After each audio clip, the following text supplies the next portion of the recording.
یہاں سے پڑھ رہے تھے کہ انہوں نے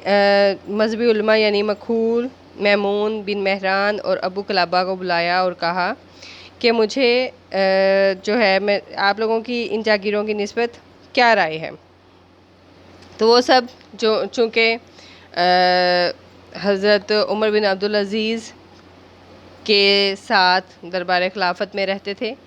اور انہوں نے اس لیے اس ڈر سے کہ کہیں وہ یہ کہہ دیں کہ آپ یہ واپس لوٹا دیں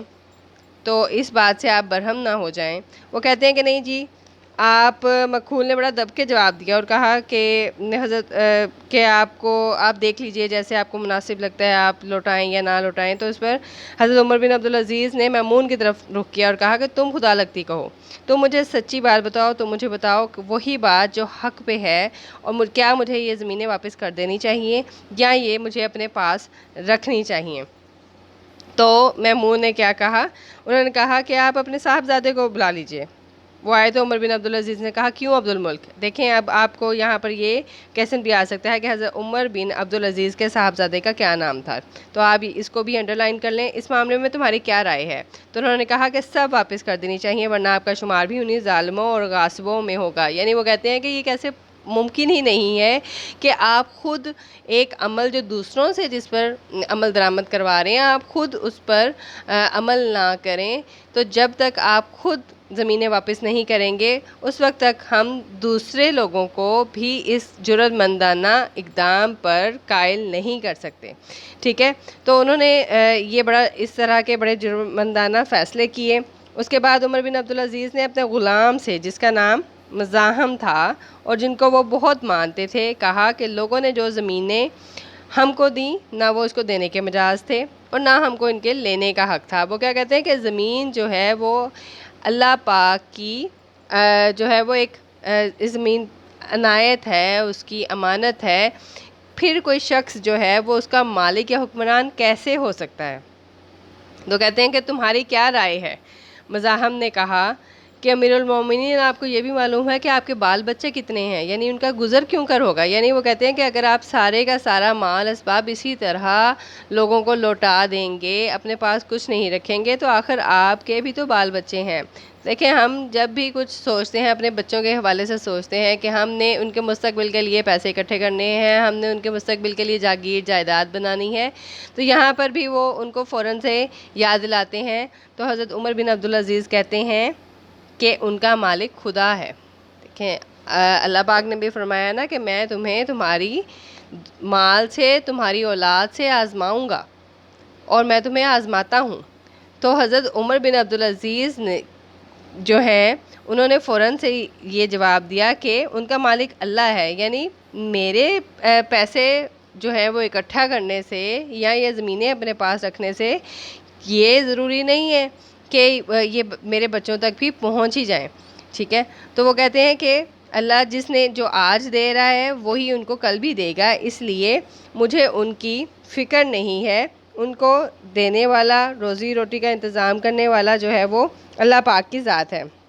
اچھا، اس کے بعد پھر وہ کیا کہتے ہیں کہ عمر بن عبدالعزیز کے پاس چلے جاتے ہیں مزاحم وہاں سے اٹھ کر، ٹھیک ہے۔ مزاحم وہاں سے اٹھ کر عبد الملک کے پاس گئے اور کہا کہ بڑا غضب ہوا جاتا ہے۔ اچھا، اب جب مزاحم کی بات نہیں مانی حضرت عمر بن عبدالعزیز نے، تو انہوں نے ان کے بیٹے کے پاس جا کر انہیں سمجھانے کا فیصلہ کیا، اور وہ عمر بن عبدالعزیز کے بیٹے حضرت عبد الملک کے پاس چلے گئے اور کہا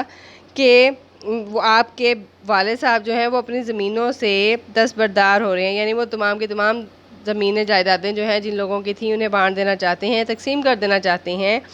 عبد الملک تو میں نے انہیں کہا ہے کہ آپ اپنی اولاد کا لحاظ کیجیے، یعنی اس کا خیال تھا کہ وہ جب ان کے بیٹے کو جا کے بتائے گا تو وہ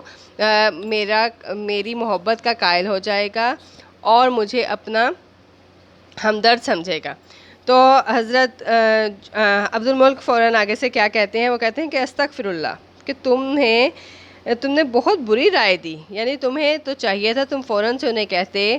تم ان کے مشیر خاص تھے، انہوں نے تم سے ایک فیصلہ پر رائے مانگی تھی، تمہیں چاہیے تھا تم انہیں فوراً کہتے کہ آپ فوراً یہ سب کچھ تقسیم کر دیں، اللہ کی راہ میں دے دیں۔ تم نے یہ بہت غلط کیا جو تم نے انہیں ہمارا حوالہ دے کر جو ہے اس احسن قدم سے روکنے کی کوشش کی۔ وہ اچھا پھر وہ کیا کہتے ہیں، وہ اب فوراً اٹھ کر چلے جاتے ہیں اپنے والد صاحب کے پاس، اور کیا کہتے ہیں کہ جو اس وقت وہ آرام کے لیے لیٹے ہوتے ہیں، پہرے دار کہتا ہے کہ بھئی وہ تھوڑا آرام کریں، آپ انہیں آرام کرنے دیں، تو آپ کہتے ہیں کہ نہیں، آپ انہیں کہتے ہیں کہ تم جاؤ ان کو کہو تو صحیح کہ ان کا بیٹا آیا ہے۔ تو وہ حضرت عمر بن عبدالعزیز کے کان میں آواز پڑ جاتی ہے اور وہ خود اٹھ کے باہر آ جاتے ہیں۔ اچھا اب حضرت جو ہے عمر بن عبدالعزیز کا بیٹا جو ہے وہ چاہتا ہے کہ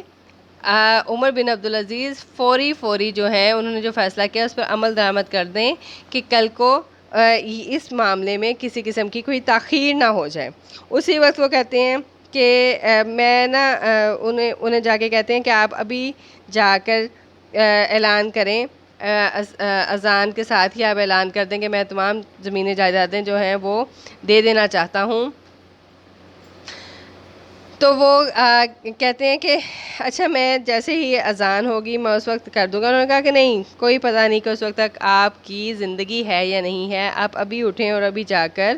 اعلان کر دیں۔ غز شہر میں منادی کرا دی گئی، مطلب اعلان کر دیا گیا کہ سب لوگ مسجد میں جمع ہو جائیں۔ حضرت عمر بن عبدالعزیز ممبر پر چڑھ کر انہوں نے کہا، صاحبوں میں تمام زمینوں کو جو لوگوں نے ہمارے خاندان کو دیں میں واپس کر رہا ہوں، کیونکہ نہ ان کو دینے کا حق تھا، نہ ہمیں لینے کا حق تھا، ٹھیک ہے۔ اور وہ یہ کہہ کر وہ تمام جائیدادیں جو ان کے پاس اسناد تھیں، جو ان کے کاغذات تھے زمینوں کے، انہیں کترتے ہیں اور کتر کر انہیں پھینک دیتے ہیں۔ کچھ جاگیریں وہ یمن میں تھیں ان کے پاس، کچھ جمامہ میں تھیں، چلو انہوں نے سب سے پہلے ان سے دستبرداری ظاہر کی، یعنی کہ انہوں نے وہ لوگوں میں تقسیم کر دیں۔ اسٹوڈنٹس اس کو یہیں تک رکھیں انشاءاللہ، باقی ہم کل اس سے آگے چلیں گے، اور آپ سب لوگوں نے اس کی تشریح جو ہے وہ اچھے طریقے سے یاد کرنی ہے اور دیکھنی ہے۔ اللہ تعالیٰ آپ سب کا حامی و ناصر ہو، اپنا خیال رکھیے گا، اللہ حافظ۔